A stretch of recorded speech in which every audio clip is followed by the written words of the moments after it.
afternoon, everybody. Did everyone have a good weekend? Good. It's good to see you back here. We have another busy week. On a scheduling note, tomorrow, President Trump will travel to the great state of Florida to attend the opening of a new illegal alien detention center located at Dade Collier Training and Transition Airport alongside Secretary Kristi Noem, Governor Ron DeSantis, Congressman Byron Donalds, and other state and local leaders. We hope to see many of you there. The facility is in the heart of the Everglades and will be informally known as Alligator Alcatraz. There is only one road leading in, and the only way out is a one-way flight. It is isolated and surrounded by dangerous wildlife and unforgiving terrain. The facility will have up to 5,000 beds to house, process, and deport criminal illegal aliens. This is an efficient and low-cost way to help carry out the largest mass deportation campaign in American history. We are truly coming off a historic week of President Trump racking up win after win on behalf of the American people. President Trump restored peace through strength and acted decisively as commander-in-chief to obliterate the immediate threat of the Iranian regime's nuclear capabilities and then brokered a ceasefire between Israel and Iran, which continues to hold. Then, the president traveled to the Netherlands and achieved a monumental win for the United States and the NATO alliance by getting our allies to dedicate 5% of their GDPs to military spending. As a result of President Trump unleashing American energy dominance, summer gas prices are at the lowest they have been in 4 years, heading into the July 4th week. And with the incoming Trump economic boom, the stock market continues to roar back, with the S&P 500 and the NASDAQ both hitting record highs. And on this point of an economic boom, I bring to you original correspondence from the President of the United States to our Fed Chair, Jerome Powell. As the President has consistently stated, the American economy is booming. And there were so many economic analysts who said that this president's policies would drive our economy down, when in fact we have seen the opposite. We've seen a massive deregulation campaign take place. We've seen inflation completely diminished from where it was under the reckless spending and the bad policies of the previous incompetent administration. I would remind the Fed chair, and I would remind the entire world, that this is a president who was a businessman first, and he knows what he is doing. He has a proven economic formula that worked in his first term as president, and it is working again. The one problem that remains is high interest rates for the American people. The American people want to borrow money cheaply, and they should be able to do that. But unfortunately, we have interest rates that are still too high. So the president sent this note to the Fed chair today. And if you look at this chart, this is a chart of all of the interest rates of many countries throughout the world. At the top is Switzerland. They're only paying 1/4 for interest rates. Cambodia, Japan, Denmark, Thailand, Botswana, Barbados, Taiwan, Bulgaria, Cuba, Sweden, Morocco, Cabo Verde, South Korea, Algeria, Canada, Albania, Libya, Malaysia, China, New Zealand, Trinidad and Tobago, Czechia, Bolivia, Australia, Costa Rica, the Bahamas, Kuwait, Papua New Guinea, Bosnia, United Kingdom, and the UAE are all paying lower interest rates than the United States of America, which has one of the hottest and strongest economies in the world. The president sent this note to the Fed chair. It says, "Jerome, you are as usual too late. You have cost the USA a fortune and continue to do so. You should lower the rate by a lot. Hundreds of billions of dollars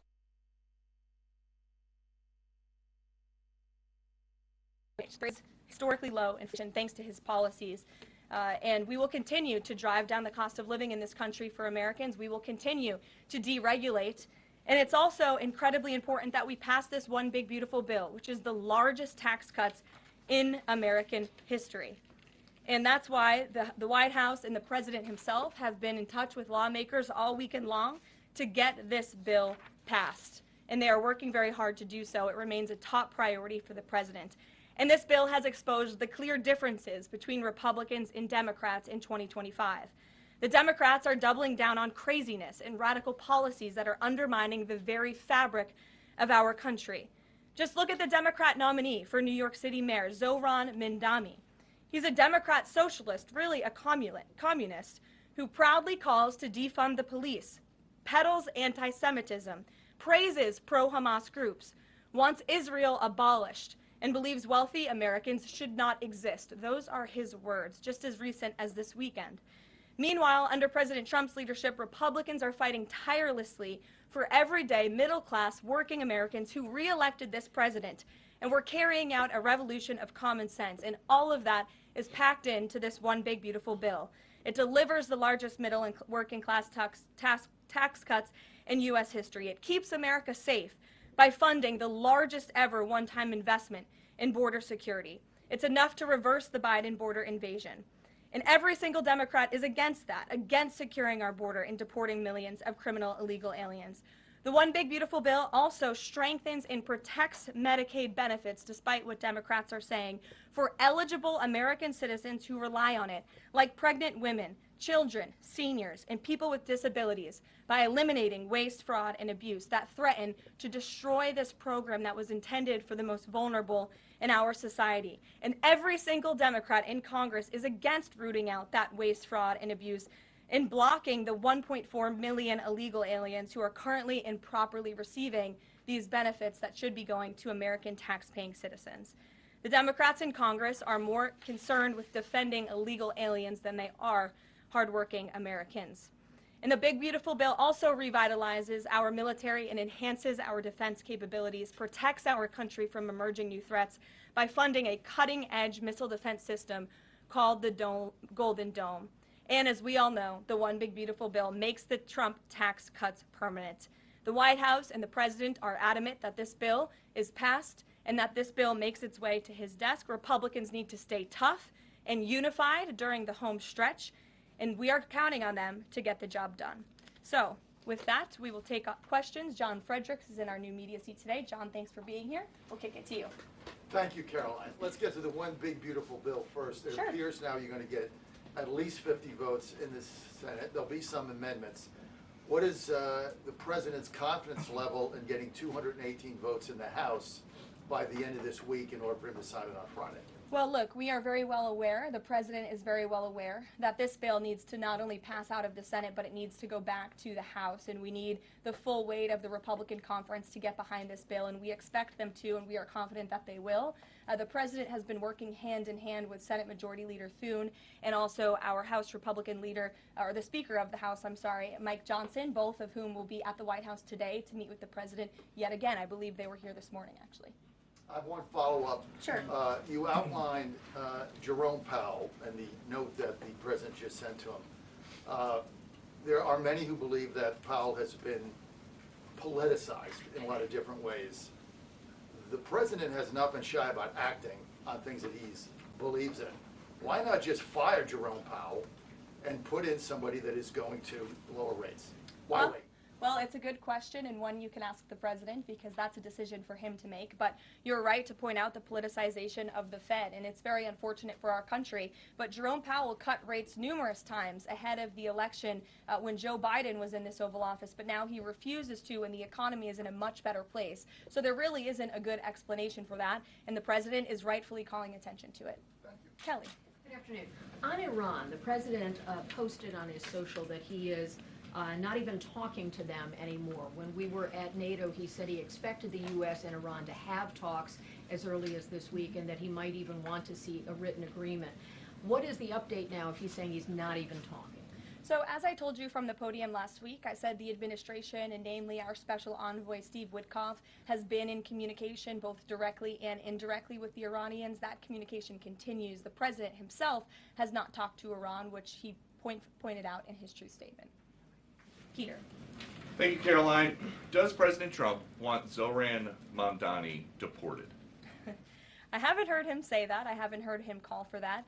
But certainly he does not want this individual to be elected. I was just speaking to him about it and his radical policies that will completely crush New York City, which is obviously a city that the President holds near and dear to his heart. There's this Congressman, Andy Ogles. He wants the Attorney General Bondi to explore denaturalization proceedings because he thinks Mamdani could have misrepresented or concealed material support for terrorism based on rap lyrics he wrote in 2017.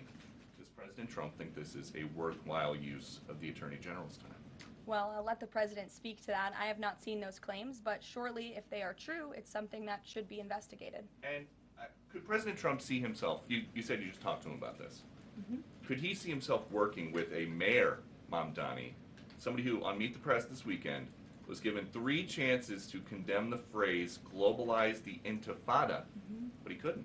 Yeah, look, the president is always willing to work with everyone. He's working with Democrats across the country, Democrat governors, and he said he'll work with people on the far left. He works with Republicans. He works with people in the middle. He wants to do what's right for America, but surely someone who holds these values and is quite literally a communist and condemns every value that makes this country great. Common sense, law and order, low taxes, working hard, and earning your keep in this country.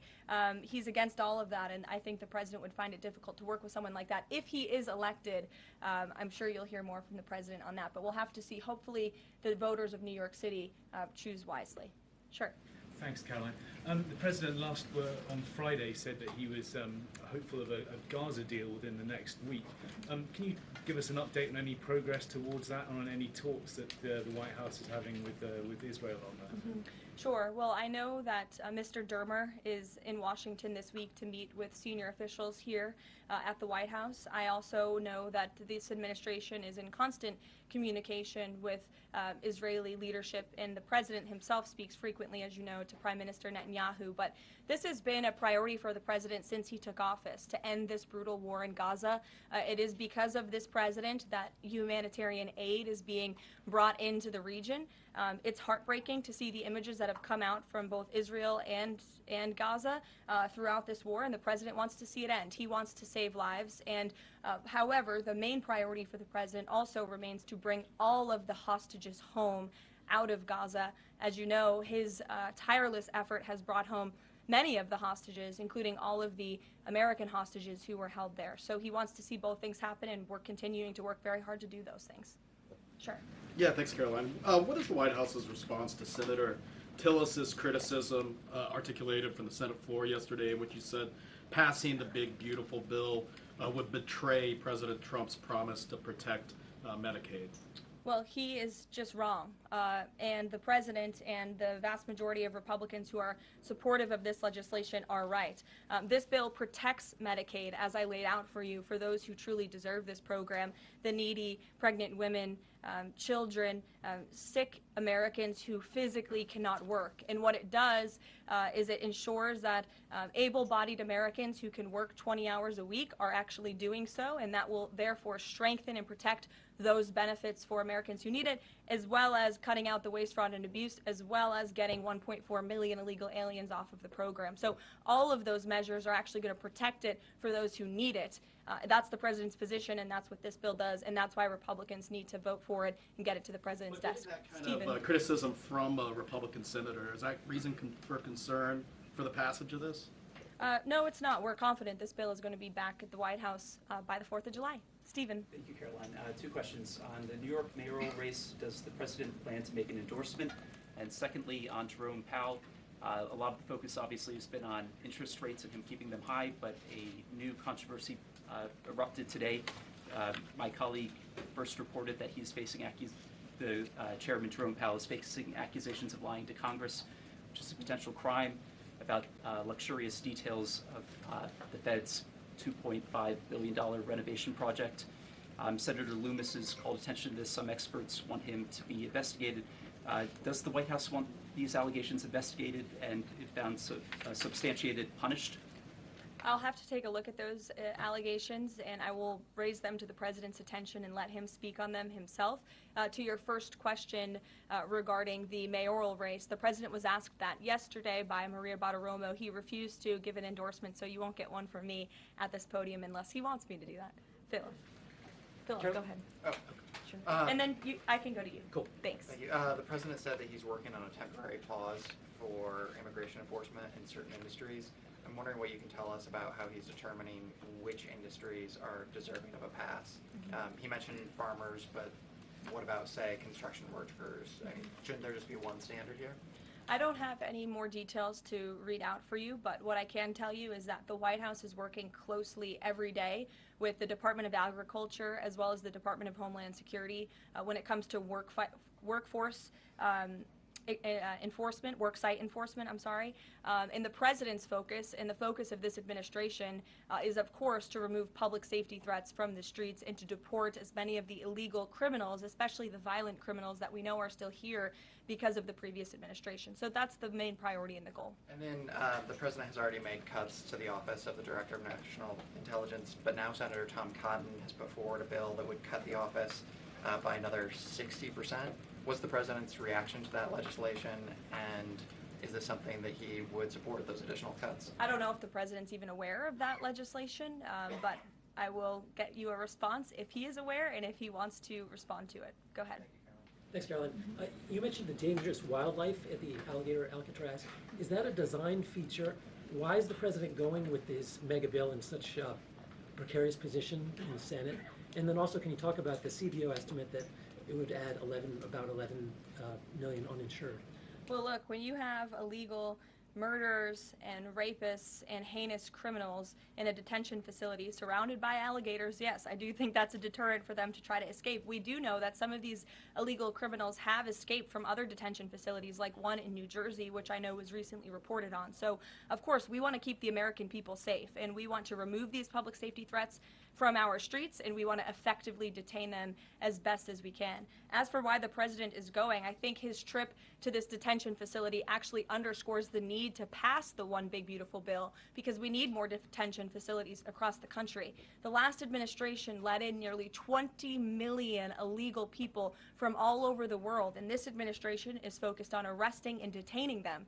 But in comparison to that 20 million illegal criminal population in our country, we only have 7,000 ICE agents in the interior who are doing this very important work. And so we obviously need more personnel, we need more resources, and that's why we need to pass the One Big Beautiful Bill.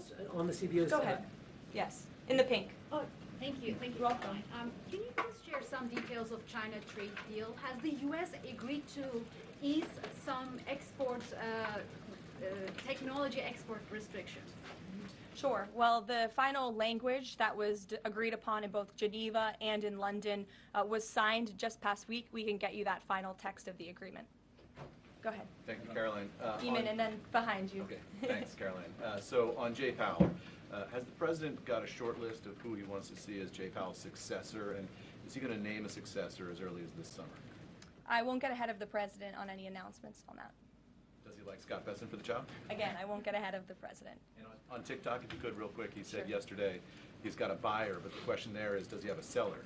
And do you have any indication from the Chinese government that they've authorized a sale of TikTok to the U.S. or to U.S. buyers? What I can tell you is that these discussions with China regarding the sale of TikTok have been ongoing at the highest level, and they will continue. As you know, we have another 90-day extension, and it's just to continue to work out this deal and make sure that TikTok stays on for the American people. That's the president's main goal in this, while protecting their privacy and their security. Behind you. Go ahead. Thank you, Caroline. The president has been calling for a deal in Gaza for 2 days, and many posts. Who is blocking the deal? And one other thing, when he posted on Netanyahu's trial, also he said it interferes with the negotiations on Iran and on Gaza. What did he mean by that? I'm sorry, to your second question? When he posted about the Israeli Prime Minister trial, Yes. he said it interferes with the negotiations on Gaza and on Iran. What did he mean by that? It interferes because it physically and logistically was interfering. The prime minister was slated to go to court last week when he's in the middle of negotiating a peace deal and bringing hostages out of a war-torn region. And so the president was simply, I think, emphasizing his empathy that he has for Bibi Netanyahu and seeing him go what he's going through with his own judicial system in the state of Israel. Clearly, the president knows that very well. He, too, was a victim of a judicial system that was trying to put him in jail. As you all know, you all covered it, but President Trump prevailed. That's why he's back in the Oval Office, and he believes that Bibi Netanyahu is a great leader for the people of Israel. The president just worked with him closely to end that 12-day war and to obliterate Iran's nuclear facility, to take out that imminent threat, not just to the state of Israel, but also to the United States of America and the rest of the world. And he believes that Prime Minister Netanyahu should be praised for that. Go ahead. Thanks, Caroline. On the mega bill and the amendment that would limit Medicaid expansion under the Affordable Care Act, does the president want that amendment to pass? The president wants this bill to pass. Meredith. Hey, thanks, Caroline. On trade, we have this looming July 9th deadline coming up. We heard the Treasury Secretary say that he expects to wrap up these trade deals by Labor Day, but when President Trump was asked yesterday about any extensions by July 9th, he said, I think that would be necessary. So is the president ruling out any extensions on trade for any nations, even if they're negotiating in good faith? Well, you heard from him directly. He said he did not think that it would be necessary. He is going to set the rates for many of these countries if they don't come to the table to negotiate in good faith. And he is meeting with his trade team this week to do that. Mary. Thanks, Caroline. I just watched a CNN segment on a new app called Ice Block, and it kind of appeared to be promoting this app where you can tell people where ICE agents are. Given the recent rise, An app that tells people where ICE agents are? Yes. And given the rise, I believe 500% increase in assaults on ICE agents, I wanted to see if you could comment on that and why CNN would be promoting such an app. Well, it's a very good question. I'll have to go back and watch the clip myself, but surely it sounds like this would be an incitement of further violence against our ICE officers. As you know, as you stated, there's been a 500% increase in violence against ICE agents, law enforcement officers across the country who are just simply trying to do their jobs and remove public safety threats from our communities. And that's something we as Americans, including journalists at CNN who live in many of these cities where illegal aliens are hiding and were let in from the previous administration, should be very grateful for. So we haven't seen the clip. We'll take a look at it, but certainly it's unacceptable that a major network would promote such an app that is encouraging violence against law enforcement officers who are trying to keep our country safe. Caroline? Shelby. I just wanted to get a clarification on the Senator Rick Scott's amendment. It sounds like the president is agnostic about whether it's attached. Is that accurate? Look, I'm not going to get into the details of the discussions that are ongoing right now, but the president wants these senators to come to a conclusion, to get this bill back to the White House as soon as possible and make sure that it's a piece of legislation that can make its way back through the House as well. So obviously there's some ping-ponging between both sides of Capitol Hill right now, but that's why Senator Thune and Speaker Johnson are working with the president in lockstep every step of the way. In the back, News Nation, go ahead. Thanks, Caroline. The president did and then announce. in front of you, yes. In front of, Sure, I'll take both of you. The president did announce last week that the trade deal with India is closed and this could happen anytime soon. Are there any roadblocks as of now? Are there any updates on that? And how does the president see this about China's role or its influence in the Indo-Pacific region? Sure, yes. The president said that last week, and it remains true. I actually just spoke to our Secretary of Commerce about it. He was in the Oval Office with the president. They are finalizing these agreements, and you'll hear from the president and his team, his trade team, very soon when it comes to India. And on China? How do we counter China on that front? Yes, I mean, look, India remains a very strategic ally in the Asia Pacific, and the president has a very good relationship with Prime Minister Modi, as you know, and he will continue to have that. Go ahead. Thank you, Caroline. On the reconciliation bill, Senator Tillis from the floor yesterday seemed to suggest President Trump was getting bad counsel on the effects of the bill. Is President Trump aware of the analyses, and there are several of these, that suggest if rural hospitals potentially close, if there are Medicaid patients in the millions that become ineligible for that? Yes, and that claim is just simply untrue. Rural hospitals comprise 7% of all hospital spending on Medicaid, and that illustrates that they have not benefited from the massive increase of waste, fraud, and abuse under the Biden administration. So this bill strengthens Medicaid. It will protect those benefits that hardworking Americans need, and that's why the president wants this bill to pass. The senator was wrong. The president put out a Truth Social post addressing it, and then the senator announced he's no longer running for office anymore. So I think that case has been closed, and the White House is continuing to focus on getting this legislation to the president's desk for his signature. Go ahead. Yes, you. Yeah, thank you so much. Well, you and then you. There's confusion here. A question on Syria. Go ahead. Has the Syrian government get back to you that they are ready to join the Abraham Accord? Is there any discussion with the Syrian and Israeli government for having a security agreement? Is the first question. And the second question, what's the end goal for talking with the Iranian? Is that only focused on the nuclear program, or they are willing to speak about other issues like the proxy groups and ballistic missiles, or even trade with Iran?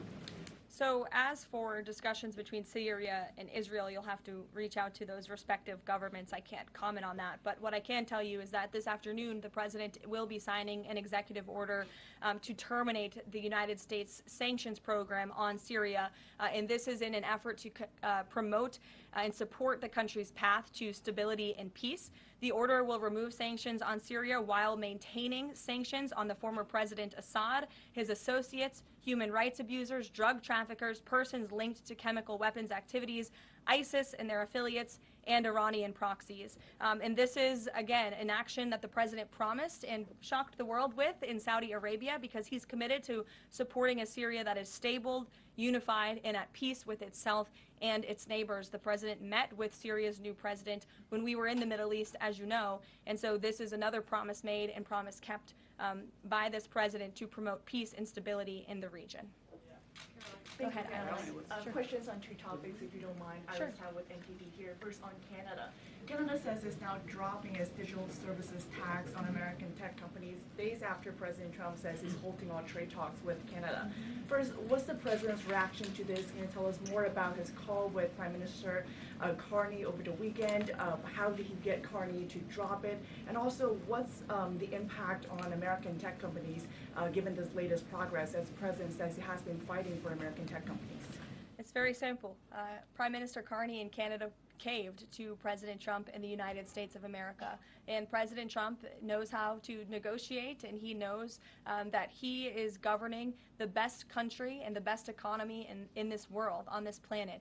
And every country on the planet needs to have good trade relationships with the United States. And it was a mistake for Canada to vow to implement that tax that would have hurt our tech companies here in the United States. The president made his position quite clear to the Prime Minister, and the Prime Minister called the president last night to let the president know that he would be dropping that tax, which is a big victory for our tech companies and our American workers here at home. And on Harvard, if you don't mind, the administration today formally accused Harvard of violating civil rights laws by not doing enough to fight anti-Semitism. We know that the president has talked to us before about Harvard potentially having a deal with the administration in the coming days. Do you have an updated timeline for that? How's the negotiations going? And is more pressure needed for Harvard to take fighting anti-Semitism seriously? Well, there was quite a direct letter that was sent to Harvard this morning, as you know. The negotiations are taking place behind closed doors, so I won't comment on that. But what I will share with all of you, for those who haven't seen it, is the context of this letter, because I think it's very important.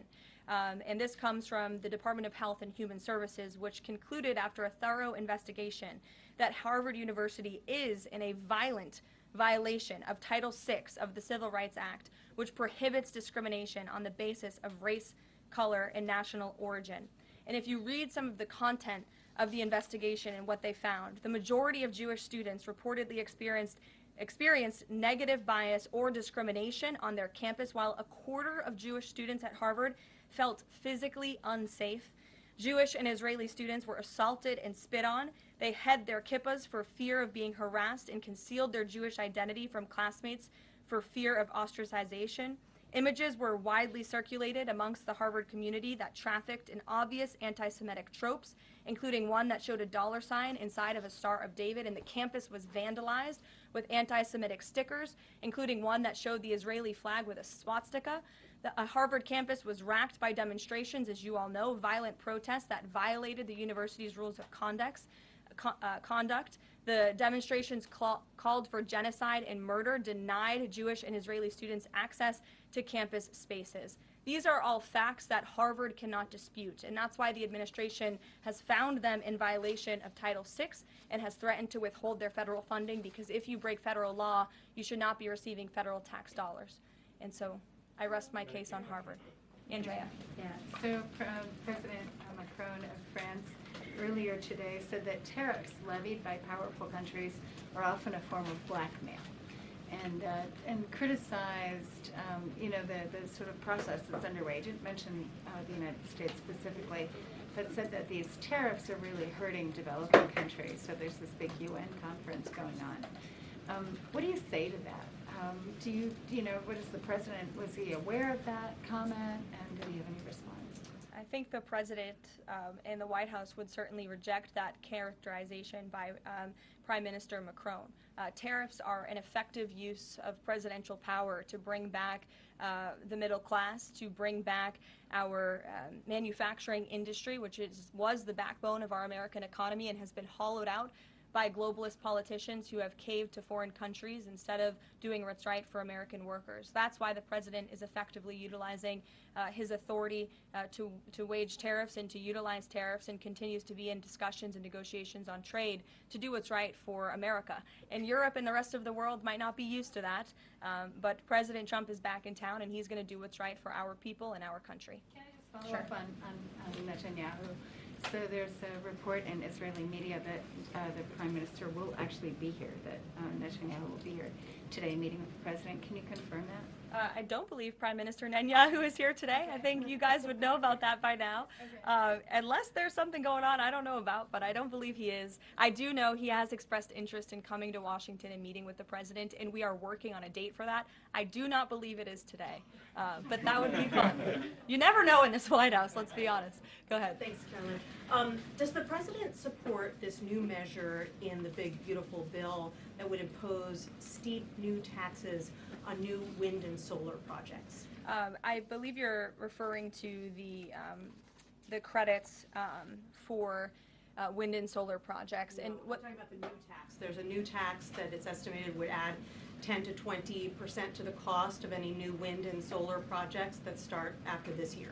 Again, I don't want to comment on the specifics of provisions, but I'm sure the president will speak on that directly. Again, this is an ongoing process. The president continues to be very much engaged with the leadership in both the Senate and the House to get this bill back to his desk. Did the president ask for that provision? Because the National Building Trades Union is saying that it's the equivalent of terminating more than 1,000 Keystone XL pipeline projects. Is that something that would concern him? Well, the president spoke on this yesterday in his interview, and he said he understands that legislators want to protect jobs in their communities and in their districts. And so he understands why some of them are against this provision, but he also understands why people want the provision. So again, this is an ongoing deliberation and discussion, and the president is engaged in this very much. Go ahead. Thanks, Caroline. We've been hearing from White House officials for weeks that you're close on trade deals with a number of countries. Can we get any update on which countries will have deals by the 9th and when there may be any announcements? I'll let the president and the trade team speak on it. Can you respond to the CBO estimate that the Senate bill would increase the deficit by nearly $3.3 trillion? This is one of the most fiscally conservative pieces of legislation that has ever made its way through Capitol Hill. There's $2 trillion in mandatory savings in this bill, and not only that, the projected growth that this bill will bring to our economy. It will be an economic boom. The Council of Economic Advisors has an analysis that shows that the bill will generate $4.1 trillion in economic growth, and it will cut taxes, putting more money back into the American people's pockets. That's why this president wants this bill to pass, and I know he's busy working the phones and doing what he needs to do today to make it happen. So we'll see you all later. Thank you. We'll see you in Florida tomorrow.